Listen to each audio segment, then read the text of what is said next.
పార్టీలో కార్యకర్తలు, నాయకులు లేకపోతే మీ పథకాలు లేకపోతే మీ ప్రచారం ఇన్ని పక్కన పెడితే వేణుస్వామి చాలా వరకు జాతకాలు అనేవి అద్భుతంగా చెప్తాడు. ఆయన చెప్పిన జాతకాలు చాలా వరకు అంటే ఆయన చాలా వరకు చెప్పిన వీడియోలు సక్సెస్ అయినాయి. నేను ఆ మాత్రం చెప్పించుకోను ఇప్పుడు.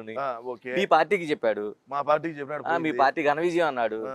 ఏమైంది దానికి పెడిక్యూర్ వేసారా లేకపోతే పెడిగ్రీనే ఓడే అంటాను నేను. స్వామి అంటే స్వాముల్ని మనం కించపరిచినట్టు. వేణు స్వామి అనేటువంటి డెకాయిట్ గాడిని స్వామి అని మనం అన్నామంటే స్వాముల్ని మనం అవమానించినట్టు. గురువుల్ని, అయ్యగారుల్ని, గురువుల్ని, అదేవిధంగా సిద్ధాంతుల్ని మనం వాళ్ళను ఇది చేసినట్టు. ఇట్లా డెకాయిట్ గాడే అనాల. మరి 2019లో 150 వస్తాయని చెప్పినప్పుడు మీరేమనలేదంట? ఎవరు? మేము అడిగినామా? మాకు అవసరమా? మాకు అవసరం లేదు. బీఆర్ఎస్ గెలుస్తుంది అన్నాడు, కంటికి కనపడకుండా పోయింది. అదేందో క్రికెట్ ఏదో మనకు తెలియదు, మనకి బ్యాట్ కూడా పట్టుకోలే. ఈ రోజు ఐపీఎల్ హైదరాబాద్ అది పోయింది. అన్న గెలుచాడు అన్నాడు, అది పోయింది. వేణుస్వామి అనేటువంటి వాడు బ్లాక్ మ్యాజిక్లు చేసుకొని బతికేటువంటి వ్యక్తి. కామాఖ్య అమ్మవారి దేవాలయానికి పోయి శుద్ర పూజలు చేస్తాడు. అస్సాంలో ఉంటుంది, మీకు తెలుసో తెలియదు. వాట్సాప్ స్టేటస్ కూడా పెట్టినాడు, ఈ మధ్య చూశాను నేను. ఆ స్టేటస్లో కామాఖ్య అమ్మవారికి పోతున్నాను, శత్రువు వినాశనార్థం, శత్రువుల బాధ ఎక్కువైపోయిందంట ఆయన. అదే నాదోడు నా కొడుకులు ఉంటాను అలా మాట్లాడే వల్ల శత్రువుల బాధ ఎక్కువైపోయింది, వీళ్ళను నేను ఒక రోజు అది చేసేదానికి పోతున్నాను అని చెప్పి అన్నాడు. కామాఖ్యమ్మ దేవాలయానికి పోయేటువంటి వాళ్ళు ఎట్టాటోళ్ళు అంటే భయంకరంగా బ్లాక్ మ్యాజిక్లు చేసేవాళ్ళు.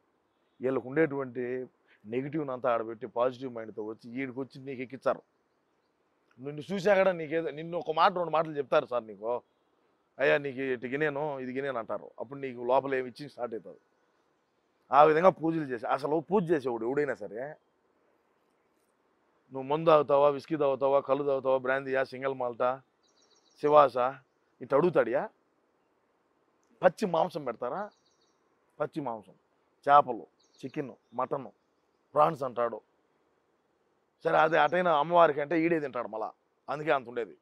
ఊళ్ళంతా తిని ఆ ముందంతా తాగి అయినా నాన్ వెజ్ అంతా తిని ఈ విధంగా అయినాడు మనిషి. ఈయన ఎవరు నమ్ముతారంగా? మళ్ళీ ఏం చెప్పినాడు, మన దాడికి తట్టుకోలేక ఖచ్చితంగా కొట్టుందరు దొరుకుంటుంటే. జర్నలిస్ట్ అంటే గుర్తొచ్చింది, మీరు ఎల్లో మీడియాని విమర్శిస్తారు, బ్లూ మీడియా మీకు ఎలా ఉంది? బ్లూ మీడియాని చాలా విస్తృతంగా చేశారు.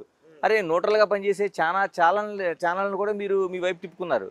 అని ఎందుకు మీకు లాభం కలగలేదు అసలు? ఫస్ట్ నేను అదే కదా మొదట అని చెప్తాను. ముందంటే నమ్మినారు, ఇప్పుడు నమ్మే పరిస్థితుల్లో లేరు. మేము నమ్మేయాలనుకున్న వాళ్ళు నమ్మేట్టుగా లేరు. ఎంత డబ్బుయా మీడియాకి వెళ్ళింది, ఏం రొంత, ఎన్ని ఛానళ్ళు, ఏంది? న్యూట్రల్గా ఉండేటి ఎన్ని మళ్ళీ మాకు తిప్పుకుంటామే. న్యూట్రల్గా ఉండే ఛానల్ను వన్ సైడ్గా మాకు చేసుకున్నాం కదా, అయినా ఉపయోగం లేకుండా పోయింది. యాంకర్ శ్యామల అన్నావు దాన్ని తిప్పితేమే.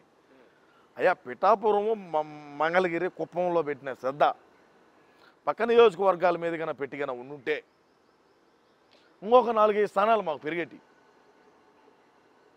పిఠాపురంలో పవన్ కళ్యాణ్ గారిని ఓడియాలనేది లక్ష్యం అన్నది, మంగళగిరిలో నారా లోకేష్ బాబు గారు ఓడిపోవాలనేది అన్నది, బాబు గారు చంద్రబాబు నాయుడు గారు కుప్పంలో ఓడిపోవాలనేది ఆయన. ఈ 3 నియోజకవర్గాల మీద పెట్టినటువంటి శ్రద్ధ పక్క నియోజకవర్గాల మీద పెట్టుంటే కనీసం మనకు అమ్మ ఇప్పుడు ప్రతిపక్షంలో కూర్చున్న దానికన్నా అర్హత ఉండేది.